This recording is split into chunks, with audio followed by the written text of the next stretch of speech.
Hello, unstoppable real estate investors. I'm Rayanna Starr, and this is the Unstoppable Real Estate Investor Podcast Member Spotlight.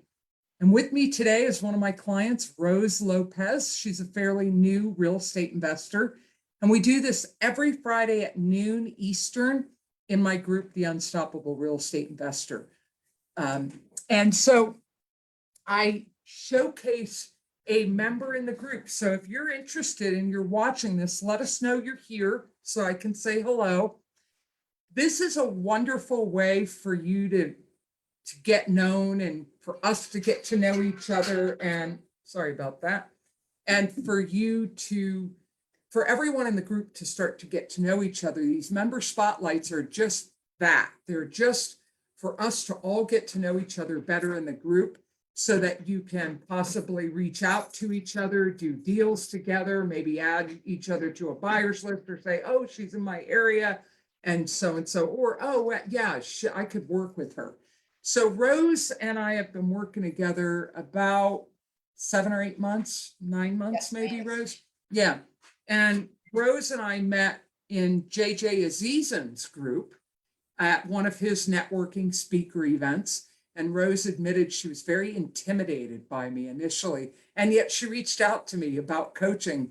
And we went the first 6 months, and she renewed again. And Rose is extraordinary in that she's overcome a lot of fears and limiting beliefs. She's not the most technically, savvy person, so she's had to overcome tech challenges and things. And she's really grown a lot. She's a new investor. She's still learning. She's got a couple of rental properties, and she lives in Chicago. So in Chicago, it's one of the states where you have to double close on wholesaling. You have to, you can't do a standard wholesale.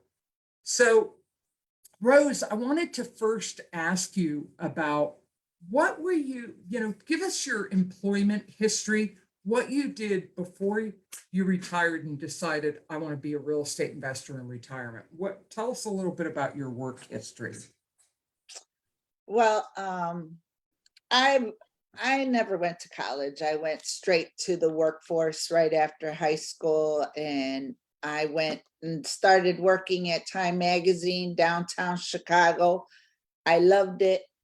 10 years until they relocated to Tampa, Florida, and I was part of the team to help them relocate. And then, by that time I came back, and then I started working for United Parcel Service, UPS. I did that for 29 years. I loved that too. I mean, I liked my jobs. What I love about your history, Rose, is she's had 2 jobs in her entire life, because when she makes a commitment to something, she sticks with it, and she works hard, and she knows what it's like to make a commitment and see it through and stick with it. And that is such a key characteristic that you need as an entrepreneur and as a real estate investor, is being willing to make a commitment and be consistent and keep showing up and not give up. So Rose, why real estate investing? Like when you retired from UPS, what is it about real estate investing that appealed to you? Since I was a kid, young, real estate investing was important to me. My uncle was a realtor, and I remember going to his office and looking at all the pictures of the houses he had for sale, and just things like that. And it fascinated, and he was my favorite uncle. And he would always tell me, when you get older, buy real estate. And that he would tell me the tax benefits and everything. And like I said, he was my favorite uncle, and it took me a long time to take his advice, but I finally did. Yeah. And so you retired from UPS, not quite a year ago? No, I retired about in 2017, right before the Christmas peak because I was not doing another Christmas at UPS. Okay, so it's been a little while. I thought when we started working together that you had just retired. Okay, got it. And you had invested in Fortune Builders, and you and your son were going to do the business together, and it kind of nothing happened for about a year, right? Right, right. The pandemic we started in January of 2020, March of 2020 came. Yeah. And it was like, I was looking forward to networking and going to the events and going places, and we were shut down. It was Yeah, when you're new and you don't know what you're doing, you're still learning. And sorry about the glare on my glasses, everybody. Let me see if this clears better. A little better. You don't know what to do because you don't know enough. So that must have been very frustrating for you. It was. I didn't realize, I just thought, oh yeah, we could do this. But, when you're trying to learn a computer and trying to learn a new, it was a Yes, lot. so talk a little bit about that, the technical challenges and Right. how that The was for only you. thing that I ever knew how to work was the little dyad that I had with my UPS truck where, hey, could you sign for my package, right here. And, they would sign and that clarify their name. And that was it. That's all I knew about So computers. technology is not Rose's strong suit. I remember on one of our first coaching calls, she was frustrated to the point of tears. Those first few coaching calls were a lot of tears, not because I was mean to her, but because she just was frustrated at her lack of technical knowledge. And we had to get into Google, and I just had to show her how her email worked, how to set up email folders, how to use Google Drive. And she would just be so frustrated. And one of the things is mindset that I coach on. And I'm like, look, okay, you're frustrated, and she would blame herself. She kept saying she was stupid. And I said, no, Rose, it's just skill that you haven't learned yet. That's all, right? Absolutely. And then she would hit another plateau, and it would be like comps or this. And each plateau you hit, there'd be that. So we know when Rose is frustrated, she's learning something new. And you got to a point where it's like you were able to talk a little bit about your journey with frustration and what you've learned about yourself with that. Because I think everyone can relate to that. When we're learning something new, frustration's part of the journey. Talk a little bit about how that's changed for you. Well, it has changed for me because I don't shut down anymore. With the frustration, I would just shut down and say, you know what, I can't do it. I'm not going to even, figure it out. And for that right there held me back too, because, an entrepreneur is supposed to be able to work it out, learn, okay, I can't do it this way. Maybe I can do it this way, and figure it out. And by me never being an entrepreneur, never having that skill, I'm learning. And that's what I keep telling myself now. It's a learning curve and I'm learning. So you've got quite the fan base. Hey, Allison. Allison's cheering you on, man. Good morning. What's Fortune Builders? Sevelin Smith's with us. Hey, Sevelin. Allison and Sevelin are just Hi, chatting things ladies. up. Zach Hutton is here. Nanette Henry. Good morning, Nanette. Long time no see. Allison, for me, lash out and then shut down. So people relate to you, Rose. They can relate to you. So we met in JJ's group, in one of his networking groups, and she even admitted that I tell him. You scared me. I mean, when you got on there and you said, I'm not working with nobody that's not motivated to take action and blah, blah, blah, blah. I'm like, oh my I've softened my approach a bit since then. I'm like, oh my So God, why did you reach out to me then? because I needed to take action. It Yeah, was like, if I and don't it talk to her, ain't nobody else gonna push me to take action. I, and have I been as scary as you thought I would be? not as bad, but you are pushy. I mean, you have to be. That's what I pay you for. Some people call it pushy, other people call it coaching and Oh, okay, accountability. that's, So, so you've got a couple of rentals. Tell us a little bit about those. well, I've had a couple of rentals, and when you have a little something and you have family that's always trying to hang around, so you rent it to family and you're not making anything, you're just doing subsidized housing at that point. But So that both your but rentals aren't rented out to no, family, right? and then I was fortunate enough to get my son that moved out. And that when I bought this property that I live in, I bought it with the small apartment so that I could rent out, and I wanted to do corporate rental, like rent it to traveling nurses, somebody that's here on assignment for a business, something like that. And it's worked out really nicely. And then I talked to another coach and mentor, Andrea Lane. And she told me, when I told her that, how I was renting to my daughter and things like that, she goes, okay, jack up their rent, Why? jack up their rent. They don't want to go find somewhere else to live, jack it up. And I did, I followed her advice and I jacked it up. I get it sometimes, all of it, but at times, but I do remind them, hey, this is your rent. You're not at subsidized renting anymore. You have to pay. And Okay. yeah, but no, my corporate rental is doing really well, and the other one's doing really well too, Okay.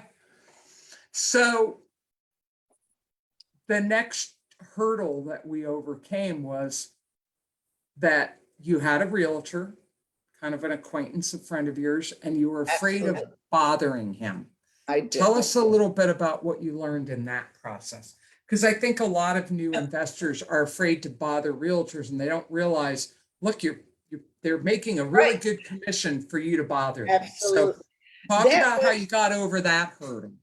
well, again, talking and saying, well, I know I'm not going to buy that property. Why should I call him to comp it? Why should I ask him to comp and waste his time to comp a property for me? And I had a big problem with that because I didn't want to waste people's time. I feel like I'm wasting somebody's time. And I mentioned that to him, and he told me I was totally wrong, that was his job. And what had I told you? That it was his job. Right. Yeah. So, But he's just a super nice guy, and I didn't right. feel like I was taking advantage of him when I wasn't going to buy a property. But all right, so we overcame that hurdle, and now he's like, okay, I get it. You got it from him, you got it from me. Then the next hurdle was comps. Absolutely. Talk about comps.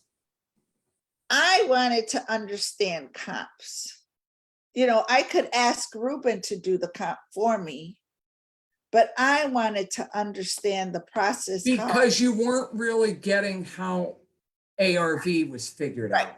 Right. Okay. So I reached out to my coaches at Fortune Builders, and they helped me.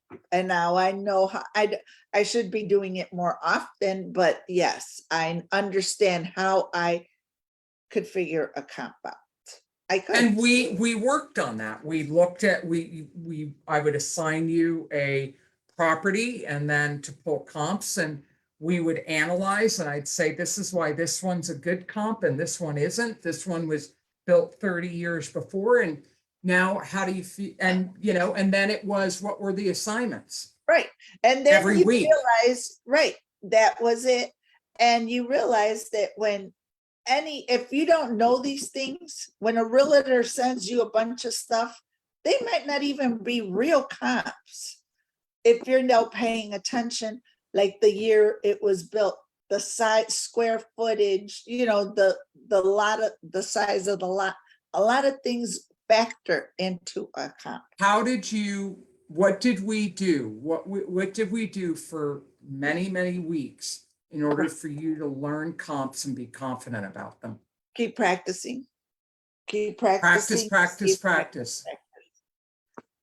Comps, pull comps, and we kept reviewing them. How do you feel about comps now? Do you feel like you know what you're doing with them? Yes. Okay. I understand them a lot more. All right. And why are I'm not comps? an expert, but I understand how to do them. And why are comps so important? Because that's where you're going to get the price of what you're going to pay. The ARV, the after repair value. Okay. Yeah. So then we get over the comps hurdle, and then what was preventing you from making offers? Money. Okay. So then I referred you to Amy, right? Amy Majori McNichols. Oh my God, I've had beautiful mentors. I've had Amy. I did her one-day seminar of raising private money, and it was amazing. And she's shared so much with me also. And now I have a presentation that I could share with others. Yeah, so then after that, we started working on that because Rose has had some limiting beliefs and fears and frustrations she's had to overcome. First, it was technology and feeling frustrated and like there was something wrong with her. It was like, no, there isn't. It's just a skill you've got to learn. She started to work through her frustration and she doesn't shut down when she's frustrated anymore. That's all mindset stuff. That's all limiting beliefs. Overcoming her fears and thinking she can't do it, many times just wanting to give up, but realizing she's too tenacious. She's not going to give up. She's going to persevere. And that this is a marathon, not a sprint. There's a lot to learn in this business. If you're new, it's like you've got to treat it like you've invested in a graduate program. And you're learning a lot of information, and you're also doing your intern and journeymanship, and you're learning as you go. And the best way to do this is learn a little and then implement it. Master that piece like Rose did with first Google, and then dealing with a realtor, and then comps, and then talking to sellers, and then her marketing. And then it's making offers. Okay, well, what's stopping you from making offers? Well, I don't have the money. Okay, let's talk about that. When you buy a house as a retail buyer, you find the house first and then you get approved for the loan. This is no different. A lot of investors let that stop them. So yes, I referred you to Amy, but then you and I worked on you creating your credibility packet and your private money lender presentation, which you're still working on and practicing. What has that done for your confidence as far as taking the next step and starting to make offers? How do you feel now? How do you feel about that whole private money lender presentation, the process of creating that, practicing it? Where are you at now with that piece? Well, I'm getting much more comfortable with it. I'm not saying I'm 100% comfortable, because right now I have to find somebody to present it to. You know what I'm saying? I have the presentation, I just don't have the person to present it to. Well, you do. They're all right under your nose, and that'll be our next step, is to sit down and put the list together and practice all over people. You might have a happy accident, Yeah.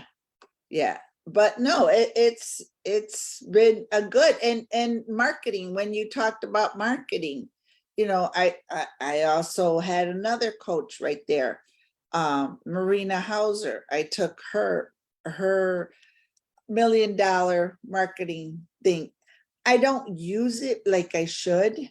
She has a wonderful program, but the lack of technology knowledge is what holds me back there. But I think I could have my VA, which now I have a VA, help me.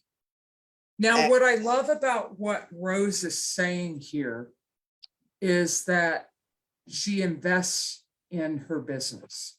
And a lot of real estate investors, especially if you've put a lot of money into a program like Fortune Builders, which is pretty expensive, and other programs, and you're like, okay, let's push the button and go.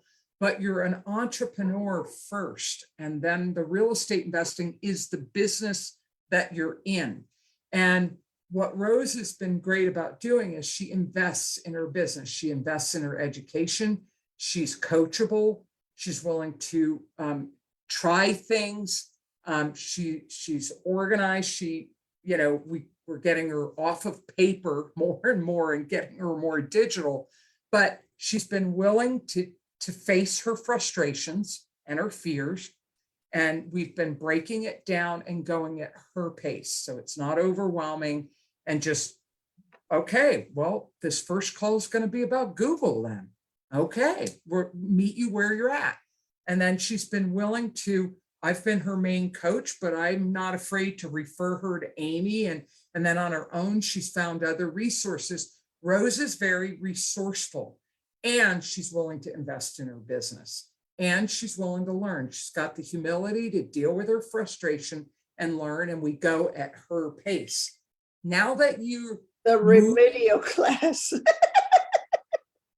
No, don't do that. Don't do that. And so now we've worked on the private money presentation. Now we're going to she hired a VA to do her social media. And so she's making herself visible and getting herself out there. And Rose helps her even with pulling her lists to do her marketing. And Rose, that's another thing about Rose, is she's been very coachable and been willing to do the work and be consistent.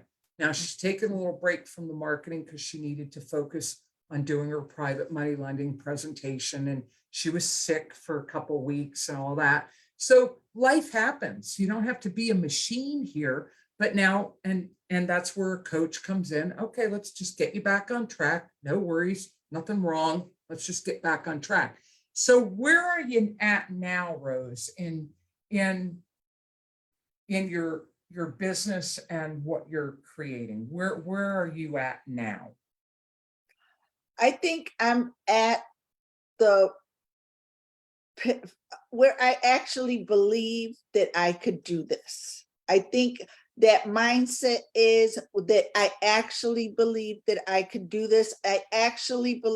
I'm starting to make connections with people, and I'm not afraid to talk anymore. That's it. I'm not afraid to talk to people and sound like, hey, she knows what she's talking about. Yeah. And your confidence has really gone up, and she hardly ever cries on a coaching call anymore. The frustration level has gone down. Now what we've got to shift gears on is get back on track with the marketing and being consistent. Absolutely. And generating leads. Okay. She's fearless about talking to sellers. That's never really been a big issue for you, has it? No. What's your mindset about that? Why is that not? Because a lot of people get hung up there, and that's never been an issue for you. Bothering your realtor and dealing with comps and private money, but talking to a seller, getting on the phone and talking to people. Yeah, what is that? What's your superpower? I did it for 20 something years. Just, hey, good morning. How you doing? Yeah. And that, and being in my UPS truck, talking to people all day long, just the conversation, that is easy for me. Yeah. And that's a big hurdle for some of you who are watching. Please put in the chat if talking to sellers is one of those things that's challenging for you, because that's been something that's been pretty easy. So what what do you want to accomplish as a real estate investor? What's your ultimate end game, your goal that you want to, I, you'll be happy and feel successful if you what? if I'm going to be successful if I go back to where I grew up and help revitalize that neighborhood. Okay. I came from a steel mill.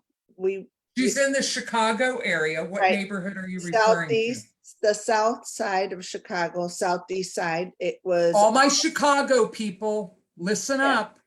There's a And, project in the future here. it's an area that I grew up in that it was a blue collar neighborhood for as long as since my grandfather was here, came to work the steel mills in Indiana and Chicago. I had an uncle that was the president of the president of the unions of the steel mills, here in the area. And since the 80s, when the steel mills closed down and now all the steel came from China, that neighborhood has just gone So down. what's your vision for that neighborhood? What is it that you want to do there? I mean,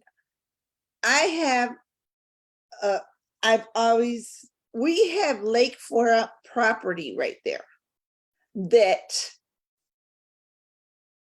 it looks the same as the north side of Chicago, but they claim it's too pollutionized because of the mills. But the mills haven't been running since the 80s. The mills have been gone for 40 years. So do you want to gentrify I the area want and to revitalize gentrify it? the area, and they bring nothing to it. And I would love to be one of the first to come. And they keep talking about projects. They keep talking about, I don't know if I have any Facebook friends here, but that young man that I've All been right. on Facebook that's running for alderman in that area, he's a family member. So I hope he wins so that I could go and fight for that area. That is awesome, because I was going to say one step towards that, and anybody that can help her with this, reach out in the comments, but start going to city planning and zoning meetings, especially for that area. Start getting involved with the people that make decisions on the zoning in that area, and the planning in that area. That's a good place to start doing some networking. And so ultimately, besides, like, that's the legacy, that's the vision, that's the My big vision. why. The And big why. for you and your business, ultimately, where do you want to get to on a personal level with your own accomplishment? Is there an income goal? Is there a number of deals done goal? What is it for you that, like, when you hit that, you're like, I'm successful, I've arrived? I have not really put anything like that together. What I've put together in my mind is empowerment of community through development, and redevelopment, and empowerment of families through home ownership. And that's just been on That's the why. That's the what why. lights you up. Empowerment of community through redevelopment and empowerment of family through home ownership. And I have not I put love that. Love in that. a number as to, after 100 or 200. No, I'm happy, but just doing one or two in that neighborhood, and then seeing other people come and seeing other people help out, that would make me so happy. I love it. I love your vision. I love it. So Rose, tell me, I have two more questions for you. What's been your biggest challenge since you embarked on this journey 8 or 9 months ago? What's been the biggest challenge for you to overcome? My biggest challenge was mindset. mindset, definitely, that, I was, I would just get so frustrated or mad at myself and shut down and not want to try again, or, as soon as I got frustrated, I'd have to stop. Now I do still get frustrated a lot more often than I'd like, but I still keep working, or I breathe, or I just take a walk, or I go drink some water and come back. So you've learned how to cope with frustration better. A lot better. Okay. Now, let me ask you, Rose, as a newer And investor. Catalyst coaching has helped with that. Okay, yeah. Well, thanks. It's about time you plug your coach. No, I'm just kidding.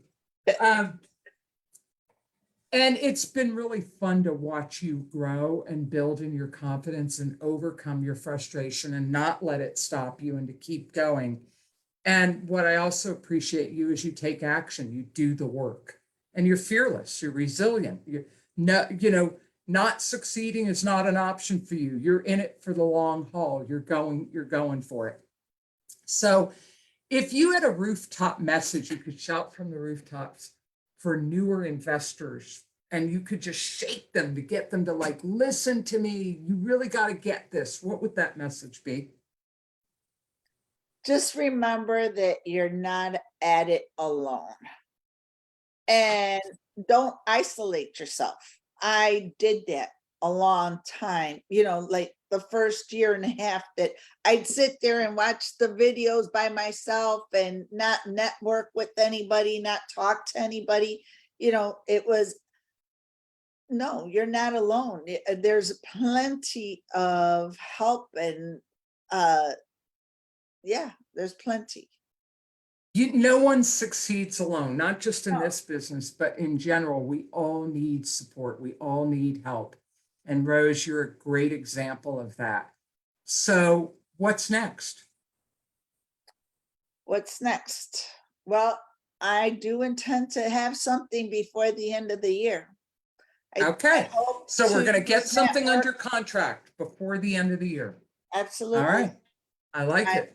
I need something. Now, is there anything else you want to add or say before we wrap up? Well, I hope to see some of my friends in Las Vegas at Ignite this coming up in November. And what happens in Vegas stays in Vegas. So. Okay. Well, everybody, this is Rose Lopez. She's a really new real estate investor in the Chicago area, but she's really come a long way in a few months of us working together. And a big part of that is mindset, like dealing with the frustration and overcoming it. She takes action consistently. She's setting up processes and systems and habits and routines. She conquers one fear at a time. She's resilient and perseveres. And her big why is about transforming the community in Southeast Chicago, South Chicago that she grew up in. That's basically was a bunch of mills, and now it's just kind of abandoned, and she wants to revitalize that area. So if you're in the Chicago area and you want to come play with Rose, then just reach out to her in the comments in this. If you're watching this from another real estate investment group, feel free to join us in our group in Unstoppable Real Estate Investor. We have a podcast every Wednesday where we interview top 5% real estate experts, people who have succeeded and are very successful in real estate investing, on Wednesdays at noon. And then on Fridays, like I'm doing with Rose, we spotlight a member in the group or one of my clients, someone who's new and up and coming, and share the journey. So it makes it more real for everyone. Not everybody's a top 5%er. There's a lot of other people that are just struggling, and you don't have to be perfect. And this is also another way for you as a member in the group and the community to have a conversation with me, have people get to know you better. And so, Rose, I want to thank you so much for coming on and sharing your journey with us. Thank you for having me on, and thank you for letting me share. I didn't think I had that much to share, but I really do. And that's Yeah. a mindset thing that I need to work We on. all have something to contribute, no matter where you're at in the journey.